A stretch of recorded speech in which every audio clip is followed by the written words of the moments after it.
मुरगुड परिसरात इंधन टंचाई असल्याच्या अफवा सोशल मीडियावर मोठ्या प्रमाणात पसरत असल्याने अनेक वाहनधारक पेट्रोल पंपावर गर्दी करत आहेत.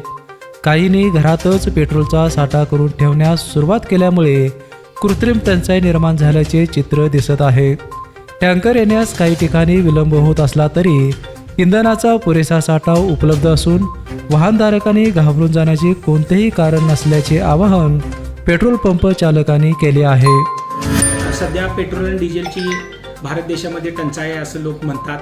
प्रत्यक्षात तशी वस्तुस्थिती नाही आहे. कंपन्यांच्याकडं पेट्रोल आणि डिझेलचा साठा भरपूर आहे, पण लोकांना टंचाई असं माननीय पंतप्रधानांनी घोषित केल्यामुळं लोक पंपावर गर्दी करून घरामध्ये आणि गाडीमध्ये स्टॉक करायला सुरुवात केलेली आहे. लोकांनी कॅनमधनं पेट्रोल नेणे, गाड्यांच्या टाक्या फुल करणे अशा झाल्यामुळं ही टंचाई जाणवायला लागल्या. ही मागणीच पुरवठ्यापेक्षा डबल झालेली आहे आणि ह्याचा इम्पॅक्ट गर्दीवर झाला आहे आणि त्याच्यामुळं टंचाई जाणवा लागली असं वाटतंय, पण प्रत्यक्षात तशी टंचाई नाही. लोकांनी पॅनिक होणं जर थांबवलं आणि गरजेएवढं पेट्रोल डिझेल जर घेतलं तर पेट्रोल डिझेलचा पुरवठा खंडित होण्याचा अजिबात संभव नाही.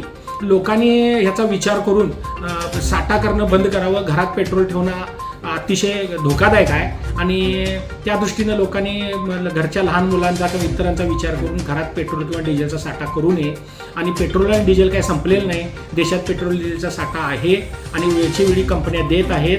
फक्त लोकांनी गर्दी केल्यामुळे डबल लोकांची मागणी आणि पुरवठा शिंगल असा परिणाम झालेला आहे आणि लोकांनी जर पॅनिक व्हायचं थांबवलं तर जी ही काय साखळी आहे ती व्यवस्थित चालणार आहे आणि या लोकांनी गर्दी करू नये आणि पेट्रोल डिझेल सर्वांना मिळेल तशी टंचाई वगैरे किंवा रेट जास्त प्रमाणात वाढणार आहेत वगैरे असं काहीही नाही.